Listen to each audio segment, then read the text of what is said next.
Now you can't tell me that the British actually eat ham with some kind of jam spilled on it, spread on it. Ugh. Now, of course, then again, I remember I went to a restaurant once where they were serving lamb. Now, I never had lamb, but they were serving that with mint jelly. That sounds like the nastiest thing there ever was. I never really was into those exotic meats, to be perfectly honest.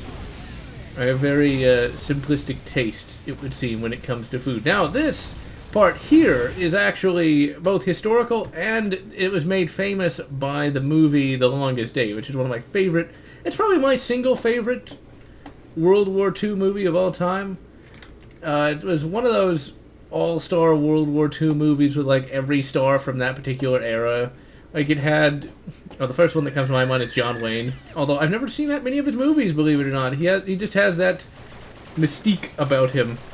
But yeah, he was in it for like a second, and a few other major actors were in it as well. Very, very good movie. It showed the entire D-Day land. I think, to me, it's pretty gutty definitive when it comes to World War II movies.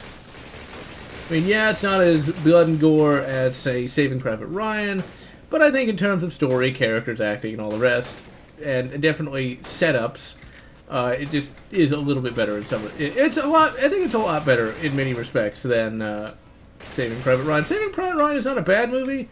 I just don't feel it's as super awesome, amazing as everyone else says it is. You know, it's definitely a lot more. It's definitely a lot more true to life in some respects with all the blood and gore, because that's what it really looked like.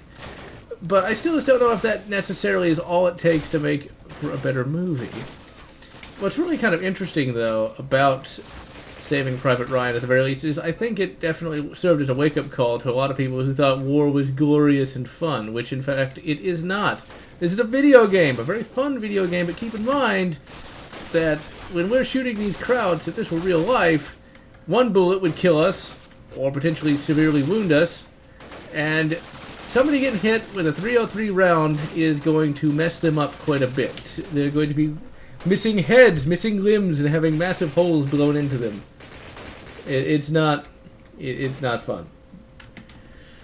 But hey, you know, I just want a gun to cook some noobs or some. I remember reading that, or I heard that, or either I read that or somebody told me about that. That somebody at a gun range. Or not a gun range, a gun shop had said that they wanted a gun to cook some noobs. I might be misremembering that. I don't know. I've read and heard so much in my 27 years that I just never can tell anymore. Old man John just can't remember his own name sometimes. You give me the STG. Give me the STG-44. They're making one.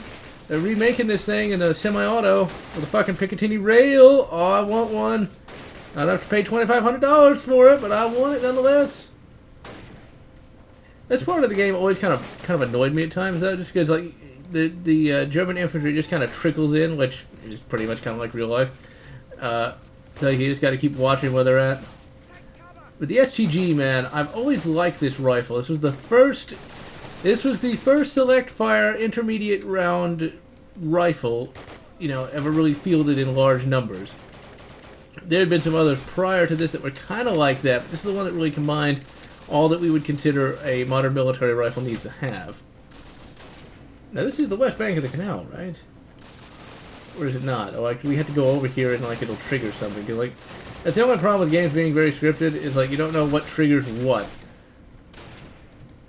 It's like this is actually a somewhat boring part of the game. Well, no, I'll actually take that lie back. When you just play it by yourself, it's not that boring. But like for a let's play, it's not the most stimulating of it all. Now, of course, in real life, when you're actually doing a lot of the shooting, it's usually a lot further away and you can barely even see the enemy, which goes to show you that video games aren't quite exact. But then again, we're not playing Arma or, what's that other game? I can't remember right now.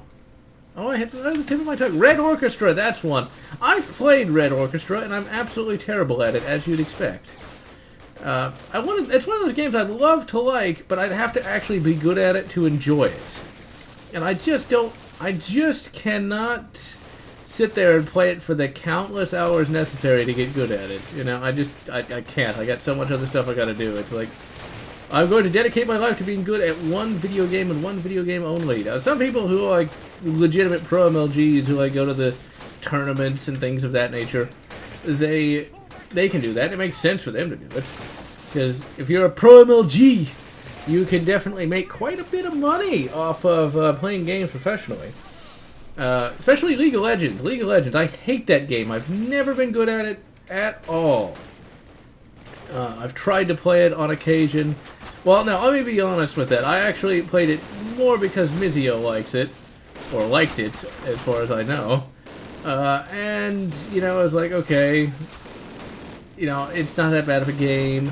No, it wasn't. No, I remember. Okay, I remember she played it on a lot, but it was actually Tempedia who first introduced it to me. And the way it was explained was I was thinking it was some kind of RTS of some description, but it's not.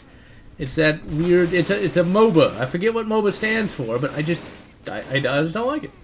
I never got good at it, never could like it. It's like that in like Hearthstone and other games like that. It's just, I do not enjoy them. I kind of like Dota 2, which is another one of those MOBAs. Oh yeah, we gotta hold out for 5 minutes until relieved.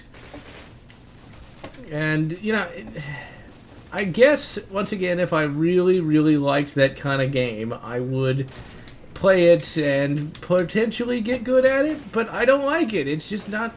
It's boring to me. That's the thing. If a game is boring to me, or it just does not hold my interest, I don't really want to force myself to like it. That's just the way it goes. And MOBAs just, they don't do it for me. It's not even that they're hard. It's just when I play them, I don't have that much fun. And you know, when you've got all this other stuff you got to do with your life, you know, recording videos like this. You know, doing other things, you know, it's like, do I really want to spend, you know, hours on that game? But Mizio, she loved it. She loved that game. She loved League of Legends. Played that thing for hours, which I didn't have a problem with. I mean, it was just, I just found it funny how that's kind of like somebody who really likes football or something, you know, it's like, oh god, they're fucking playing, or not. Well, okay, when somebody's playing it, it's a little different, but like, she also watched like the tournaments. It's like, oh god, watching football again. Because I don't like football. I know I'm from Texas, so I'm supposed to like it. And I've been to legitimate football games as part of the band back when I was in high school, and I still didn't like it. One of the things I used to do back in the day. Well, where's the fucking tank? I don't see it. Oh, it's over there. Well, that's the problem. I'm starting to reminisce about life and things of that nature. But yeah, it's just I never could get into football. Oh, they blew up the fucking cannon. Usually I can use it once. Ah, well. Yeah, way to go, COD. I know how to fucking play the game. And then, just imagine, it gets worse later in the series. Yeah, you know what's interesting about Medal of Honor, though? Medal of Honor did not have the Panzerfaust here. The Medal of Honor games instead had the Panzer Schreck, which was the copy of the bazooka. Really, Panzerfaust here is a lot better in many respects than the Panzer Schreck. This thing could be manufactured. This is actually not a rocket. I know it always looks like a rocket, but it's not. What this thing actually is, what the Panzerfaust is actually a recoilless rifle kind of thing. It has like a charge of black powder that shoots out that bloody... Shit, this probably should get some cover instead of talking about history. It shoots out the rocket. Well, it shoots out the shaped charge warhead. That's what that actually is. And what it does is when it attaches... Well, when it hits the tank, it shoots out this jet of metal that destroys everything inside of it. Now, it wouldn't just blow up a tank like that unless it like hit the ammo or something like that, but it would really injure the crew and things of that nature. But really, when it comes to, you know, fighting tanks, you of course have the infantry weapons like that, but you also have anti-tank guns. And what an anti-tank gun is it's basically this thing right here, but usually a little more portable than an 88mm. The most famous one used by the Germans was the PaK-40. I've mentioned this in a previous Let's Play. Very, very cool cannon indeed. There's actually a video on YouTube done by Ian by Forgotten Weapons where they fire one off, which it's really cool. Actually, I'd love to actually fire a cannon off in real life, but alas, I have not been able to as of yet. Destroy the incoming tank. Problem. I gotta pay attention here and not just wax about history. History, weaponry, stuff like that. That's some of my favorite stuff to talk about. and with various friends and things of that nature. I will go on and on about it. And what's funny is people listen. People legitimately do. They like my voice for whatever reason. And it's just like, it's so hypnotic. I just want to keep listening. I guess eventually, I should have probably been a history teacher, but I totally don't want to have to deal with any of the students. Like, if I could just talk to other historians, that'd be awesome. Instead of having to, like, teach people who would rather pay attention to being on their phone, Yeah, well, I would never want to be a grade school teacher. And you know what's bad about that? Is that we need those so they can fucking, teach kids. But there's just so little they can actually do, and the kids don't want to listen, and you can't really force them to listen, because if you do, they'll complain, and then you'll get fired and stuff like that. It's like, well, then how are we supposed to have the people be, educated? Magic. We'll just say magic and done. So they must hold until relieved. A very cool scene in the Longest Day movie. I always liked those old war movies. I think the very first war movie I ever saw, and I was like 12. I was like 12 through like 15 when I used to watch war movies all the time. My favorite one, I think back in the day, was Battle of Britain. And I also was a big fan of Sink the Bismarck. I always remember the famous scene of fire, and then someone would say shoot, and they'd blow up the battleship. It was really quite an entertaining film. But then again, it's one of those things like, can you really say it's that entertaining since thousands of people died? Well, the movie was well made. There we go. It was a well-made film that taught us about the Bismarck being sunk, which it really needed to be. It's kind of interesting. It was supposed to be this big ship that was supposed to be able to take out just about anything, and they sunk it in like 2 days. But that's the problem, That's the thing about the Death Star that's always kind of stupid. It's like they made one big-ass Death Star. Okay, where the fuck is this guy? Oh, I got a debrief with Captain Price. But yeah, like one big-ass Death Star, and it makes it one big-ass target. So it's like, what's the point? You just made a bunch of fucking Star Destroyers. Bloody well done! And that is an awesome stash, Mr. Price. Alright, well that was an epic little battle. And so I am GeneralLotz wishing you good Brin gun and good BAR, or whatever makes you happy.